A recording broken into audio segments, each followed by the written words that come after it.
Hiya, babe. Say, how about a little... Ouch! Does that answer your question, buddy? The Adventures of Maisie, starring Ann Sothern.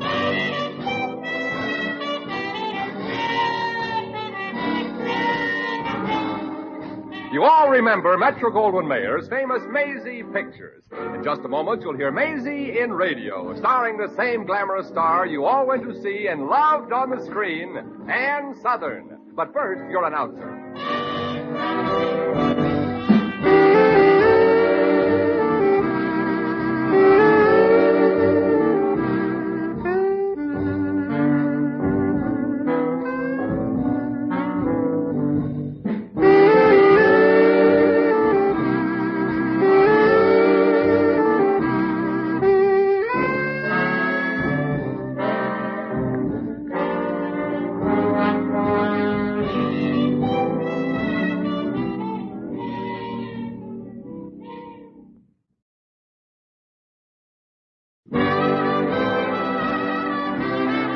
Now here's Ann Sothern as Maisie.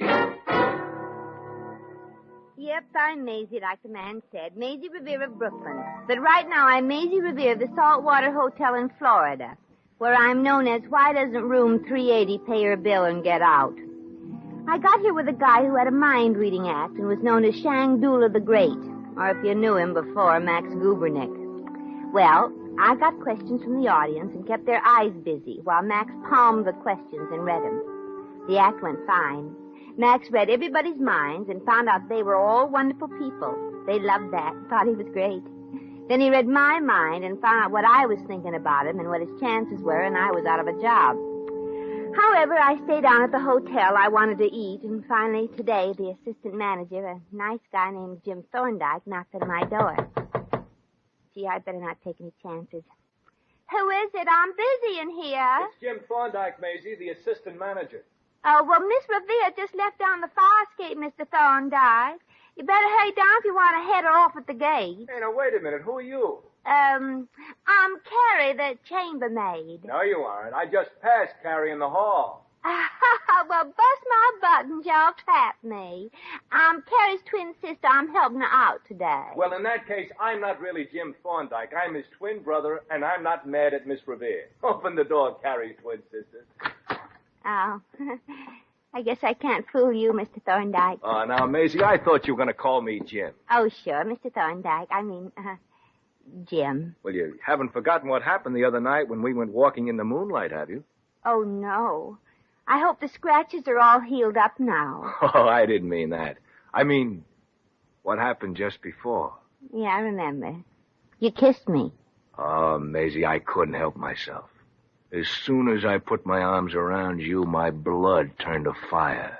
My heart started pounding away madly, and I... Let's not reenact the crime right now, huh? Oh, now, why not, Maisie? I'm crazy about you. Oh, please, not now, Jim. Maybe you'd better throw me out of the hotel. Oh, I couldn't. Can I count on that? Yes, but Mr. Grimshaw, the manager, would be delighted to throw you out. Maisie, you did write for some money from your friends in Brooklyn, didn't you? Yeah, I did. I heard from them today. Oh, what did they say? They wanted me to send them $50. You mean they didn't send you anything at all? No. Well, that's the way life is, I guess. They always kick you when you're down. Of course, my friends kick me when I'm up, too. Oh, now, Maisie, what are we going to do about the bill? Well, I think you'd better throw me out, Jim. I'll hike down the road and move into Mother Mulligan's Stop and Flop. No, Maisie, no. I can't let you do that. Oh.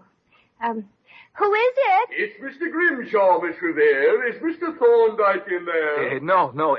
Tell him no, Maisie, no. Stop prompting her, Thorndike. Let Miss Revere do her own lying. Well, that ripped it. Hello, Mr. Grimshaw. You look happy. What's wrong? Hello, Miss Revere. Oh, hello there, Thorndike. I thought I'd find you under the bed checking on the fuzzball. No, sir. At ease, Thorndike, at ease. Yes, sir. Miss Revere, you do seem to be something of a problem child here. You owe us money, thanks to Mr. Thorndyke's inability to refuse credit to any good-looking chick who flips her eyelashes at him. Mr. Grimshaw, if you feel that I in any way have impugned the reputation I have established... Oh, for heaven's sakes, Thorndyke, don't get huffy. I couldn't bear it. Well, I'll be responsible for any credit I've extended. No, I'll take care of it somehow. You responsible, Thorndyke? Yes. The way the books stand now, you're a credit risk yourself. I had another idea, Miss Revere. Well, that idea's out. Yes. What's the second idea? I can wash dishes, wait on tables, or stuff fish for the fishermen. What sort of deviltry did you have in mind? Miss Revere, I admire you. You seem to sense that I have something up my sleeve. Do you know what it is? Could it be a handkerchief? No, it couldn't. That will do, Thorndyke. Yeah. Miss Revere, the Saltwater Hotel could throw you out on your ear right now, but it would lose the money it's wasted on you. Therefore, I am making you the social director as of now. Social director? Yes. You'll try to keep everybody happy. Keep them from realizing that the only thing that's any good around here is Pierre's wonderful food. Also, if there are any people to ease out of the hotel, you'll do those nasty little jobs, too. Oh. Any questions, Miss Revere? Well, yes. If I'm going to be an executive, how about moving me out of this tiny little room? Every time I nod my head, the window goes up and down. Oh, I think this is just peachy for you, Miss Revere. Oh. You're working off your indebtedness as social director here, and as far as I'm concerned, the sooner the quicker. Well, couldn't I at least have a softer pillow? This one here's giving me a cauliflower ear. It looks fine to me. Try to lift it. No, thank you. Now get busy, Miss Revere. I'm expecting a lot from you. And if I have any difficulties with you, I'll fire Mr. Thorndyke and then call in the police. Thank you for your confidence in me. I'll do it, too. Take over, Thorndyke, and watch your step. Yes, sir. What a tough character. Well, what's my first assignment, Jim? I might as well get started. Well, Maisie, we've got one big problem in the Saltwater Hotel. Oh? She eats like a horse. Mm-hmm. She made herself the social leader here, and she complains about everything. She's richer than anybody, and her name is Hortense Popinjay. Well, just leave it to me, Jim. I'll get rid of that problem. Can I borrow one of the bellboys if I need one? Oh, you sure can, Maisie. And, Maisie, please keep Pierre the chef happy. He's very important. Now, don't worry, Jim. I've never been a social director of a fancy resort hotel before, but I think I'm going to be the best one you ever had here at the Saltwater. Oh, I'm sure you will be. What makes you so sure? Well, we've never had a social director here before. Oh.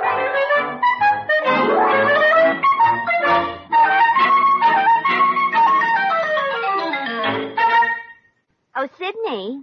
Oh, hello, Maisie. Oh, gee, you look lovely. Well, thanks, Sydney. How's summer school coming along? Oh, summer school's swell. I'm studying like mad. Uh-huh. I'm going to be a doctor someday. You'll see. Well, good for you, Sydney. Gee, I hope when I get a little older, I'll be able to afford a girl like you. Wow, wow. Well, now, okay, Sydney, that's enough panting. You're singeing the rickrack on my blouse. Well, gee, Maisie, I can't help myself. What did you want me for? Whatever it is, I am your slave. Oh. Well, what floor is Mrs. Popinjay on? Oh, this one right here. What did you want her for? Well, I don't know whether you've heard, but I'm the social director of the Saltwater Hotel. And my first job is to get rid of Mrs. Popinjay. No kidding. I guess she's annoyed everybody in the hotel, hasn't she? Oh, yeah, she has. She's very fussy about her food, and she thinks she's a member of high society. Well, wait till she meets her Grace, the Duchess of Grunion. Gee, is she here at the Saltwater Hotel? Where is she? You're looking right at her. Huh? Now, I want you to knock on Mrs. Popinjay's door and announce me. Oh, I get it. Yeah, it'll be a pleasure. Your Grace? I'll embarrass her into leaving. Oh, and quick, Sydney. Loan me two $20 bills. I'll give them right back to you. 20? Oh, yeah. Here you are. And don't you worry about it. I'd love to have you in my clutches. Come in. Mrs. Popinjay, arise. You are being visited by the Duchess of Grunion. Oh, a duchess? How do you do, my dear Mrs. Popinjay? I am Lady Dorothy Beaverdam, Duchess of Grunion. Oh, here you are, dear lad. Oh, a $20 bill. Thank you, Your Grace. It isn't necessary to lick my hand. Now, do be a good chap and bring me any cables or messages that come for me, won't you? Oh, certainly. Well, you'll pardon my barging in on you like this, old dear, but I heard you used to be the social arbiter of the hotel. I thought I ought to drop in and see you off. See me off? But I'm not leaving. Oh, well, surely you aren't going to say after I've tipped you off the throne. The humiliation would be frightful, old girl. Oh, now see here, Duchess. Bow when you say that. Oh, Surely you observe the common niceties, Mrs. Poppinger. well, perhaps I should, but I don't... Bow a little lower, if you please. I'm a very high duchess, you know. Yes, oh, yes. Lower. Lower. Oh, help! Oh. Now see here, old frog, you can't make a mockery of our British customs like that. Stop rolling around on the floor. I can't get up. Well, rock a little harder. Now you are a butterball, aren't you? Oh, here, I'll help you up. Good heavens. I do believe your girdle gave up the ghost. As we say in merry old England, ripping, eh, what? Oh, this is ghastly. Well, I will say you spread out a bit. Oh, do pardon me, it is a bit ludicrous, you know. Oh, come in. Oh, beg pardon, Your Grace, but there was a cablegram for you. The Sultan of the... Mrs. Poppinger, what happened to you? Never mind. And keep your eyes the other way. Oh, to be sure. The Sultan of Afghanistan wonders if you would spend next Thanksgiving with him and his wives. Here you are. Oh, he really is a dear old thing. He signed it, Love from Jean, Heyday, Juanita, Dagmar, Ingrid, Fifi, Rita, Dolores, Tallulah, and me, Sam. Here you are, laddie. Another $20.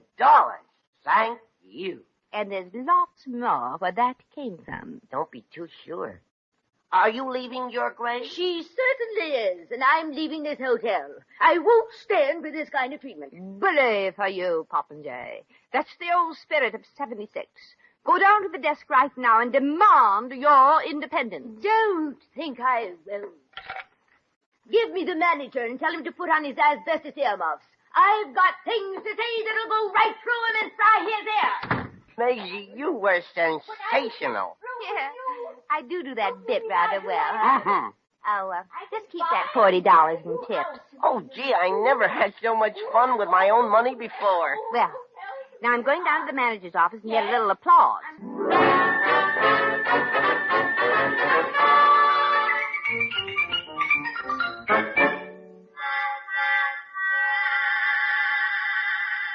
Oh, Thorndyke, the things that horrible woman called me. The vile names, the odious comparisons. The reflection she made on my dear old grandfather and grandmother. Oh, no, there, Mr. Grimshaw. There's always at least one troublemaker in every hotel. I can't imagine what happened up there in Mrs. Poppinger's room. She said something about some English duchess who insulted her. But there's no English duchess here. You come in.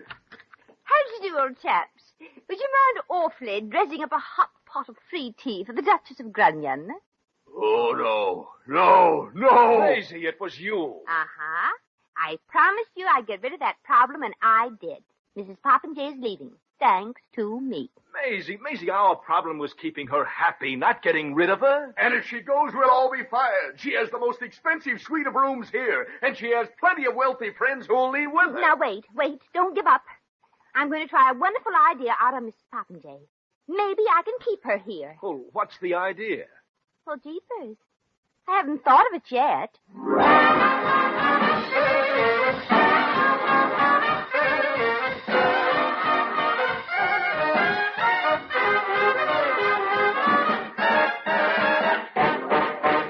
The Adventures of Maisie, starring Ann Southern, will continue in just a moment.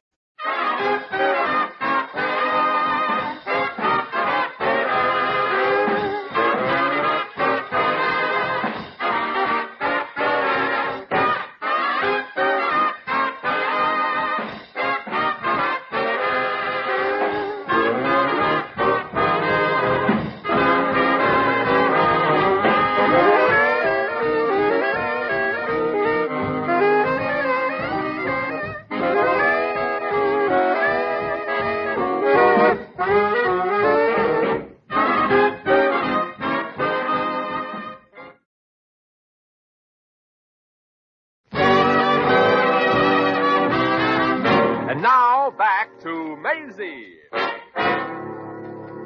Oh, Sidney. Hello, Maisie. Well, thanks, Sidney, but we've got no time for comedy. What comedy? I'm not whistling at you. I'm paging Mrs. Poppinjay's dog. Oh. Well, what's been going on in Mrs. Poppinjay's room?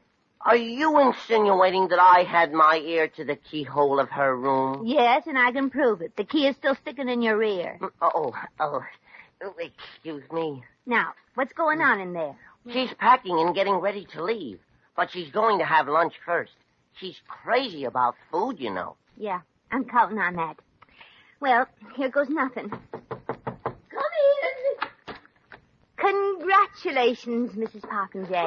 Oh, so it's you again. Let me tell you something, you blonde-headed little... congratulations on what? Well, when I was here before, I was giving you sort of a secret test for the lead in our little theater production. To see what your reactions were, you know. Oh, me? Uh-huh. I'm the, social director, Miss Revere. The Duchess of Grunion, eh? I thought there was something fishy about it. My dear Mrs. Poppinjay, I may call you Mrs. Poppinjay, mayn't I? Oh, well, You were simply wonderful. What a performance. I thought you were actually angry. Who did you study under? How long were you in the theater? Well, I did a few small things in the high school dramatic group. Oh, well then, Mrs. Poppinjay, you will stay at the hotel and help us put on a play, won't you? Stay here? Uh-huh. Oh, my dear child, I can't now. I've already wired the owner of the hotel and told him what I thought of the management. Oh, no. No, you didn't do that. Western Union refused to send 4 whole lines of the telegram. The only thing I do like about the Saltwater Hotel is the food. Oh, that's wonderful. Well, Mrs. Poppinjay, do you know why the food seems so wonderful to you? Because it tastes good? Oh, no, there's more than that to it. Can't you feel that each dish you order has been given special attention? Well, I thought that so. Someone in his own quiet way has been trying to say, I love you, with every order of stuffed cabbage and every bowl of turtle soup. What, dear? Yes, Mrs. Poppinjay. Uh-huh. Your dinner may just be dinner to you, but a very handsome, distinguished-looking man sees in it a way of sending you his love in the mashed potatoes and his undying adoration in the cream spinach. Love? Oh, Miss Revere, are you trying to say that the chef is in love with me? Yes, madly. Oh, how exciting. Oh, my. And to think I've been eating his love letters and never even realized it. Well, I will stay on a few more days, perhaps. Oh, I'm sure you'll be very happy you did. I'll see you later. Oh, I wonder what his love letter will be like tonight. Psst. Maisie. Oh, Jim, I've just fixed it up. Mrs. Poppinjay isn't going to leave after all. I was listening at the door. Maisie, you might as well know it right now. Pierre, our chef, hates Mrs. Poppinjay worse than oleomargarine. Oh.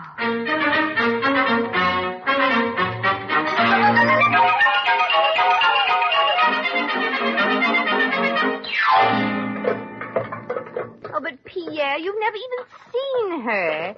Can't you even pretend you're secretly in love with her? Miss Revere, I'm a Frenchman. And when a Frenchman makes love, it is no secret. You don't believe it? Just step into the vegetable room with me for a few minutes. Oh, well, I don't doubt you for a moment. But what's wrong with her? Miss Revere, I'm also an artist with food. I can fix a can of dog food, so it is fit for a king. Pierre, please. What did you have for lunch? Meatballs. Who knows?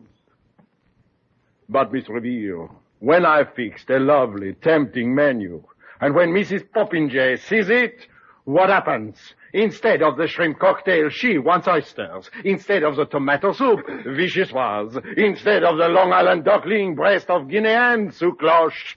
Always substitutions. And if she comes near, I will substitute my lovely sweet disposition and chop her into cutlets with this. Well, I've been a waitress, Pierre, and I know just how you feel. Did you wash the lettuce, Claude?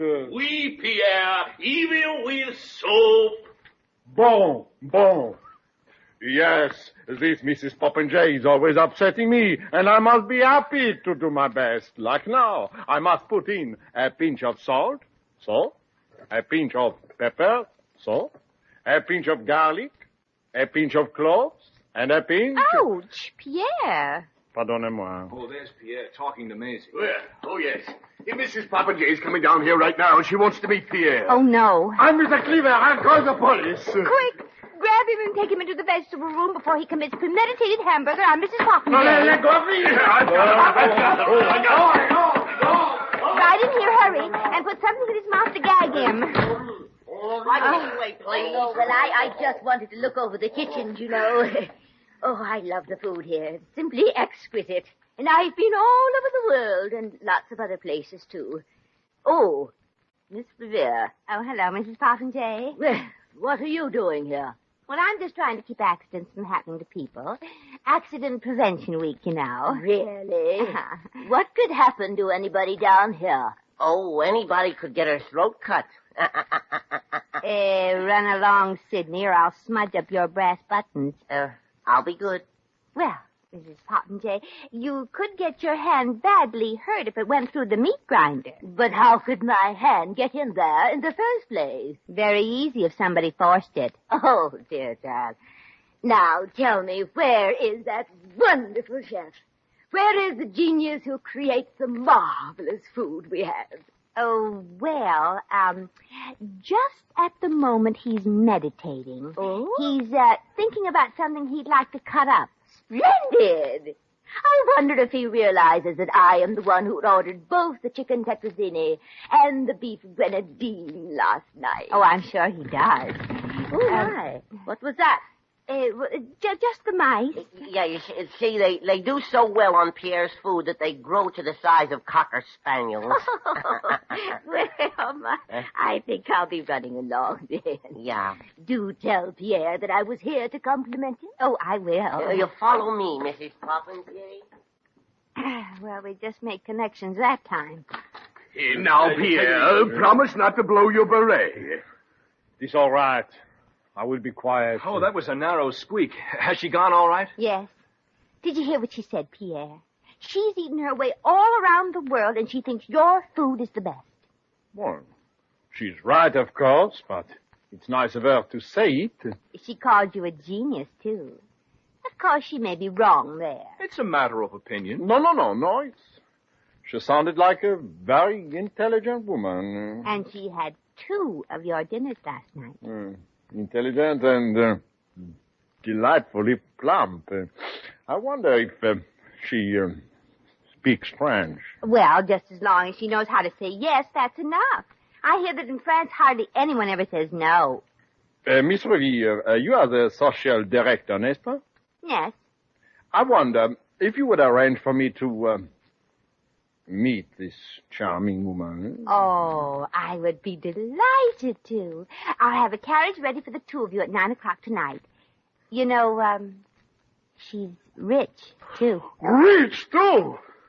You don't know it yet, Pierre, but you're in love.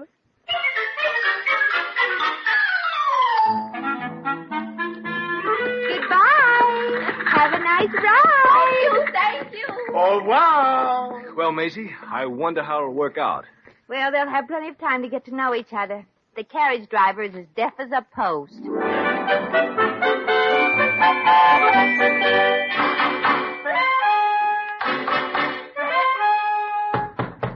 Who is it? Jim Thorndike. Oh, hello, Jim. Come on in. I'm just packing. Oh, thanks. Maisie, do you really have to leave? Oh, yeah, Jim. My agent just wired he's got me a job as a shill for a Ferris wheel. Oh. It's not much of a job, but it's show business, and that's where I belong. Well, couldn't you stick around, Maisie, and see if you couldn't get to like me, a little better? Oh, well, thanks, handsome, but I gotta be on my way. Who is it? It's me, Grimshaw. Oh, I'm not here. For heaven's sakes, Thorndyke, if you can't whisper quietly, write things out on a piece of paper. Hello, Mr. Grimshaw. How are you today? I'm in a foul mood, thank you. What's this? All packed? You're not leaving us, Miss Revere. And you'll notice that's not in the form of a question. It's a statement. What's the matter now? You've got to break up that romance between Pierre and Mrs. Popinjay. She's bought the hotel across the street for him, and they're going to run us out of business. Goodbye, fellas. This is where I came in. You come back here. You've ruined us. Stop her!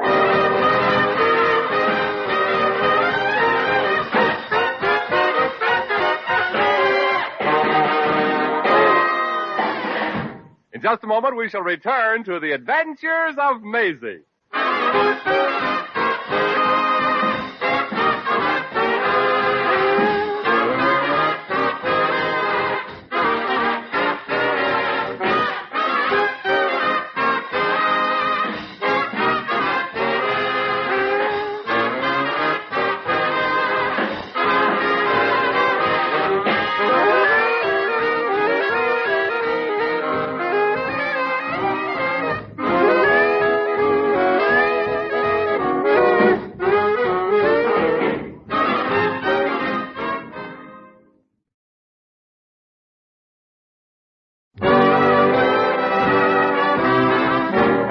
Once again, here's Maisie.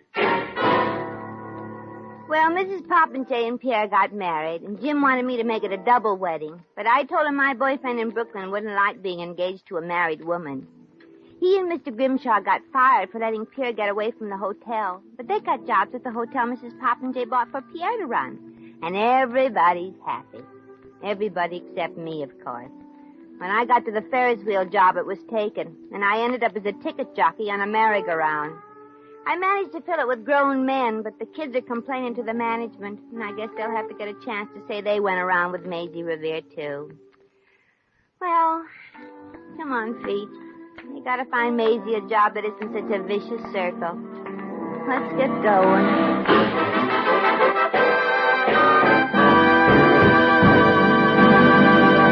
You've just heard The Adventures of Maisie, starring Ann Sothern. Maisie was written by John L. Green. Original music was composed and conducted by Harry Zimmerman. Supporting cast included Lorene Tuttle, Peter Leeds, Sidney Miller, Frank Nelson, and Hans Conried. Jack McCoy speaking.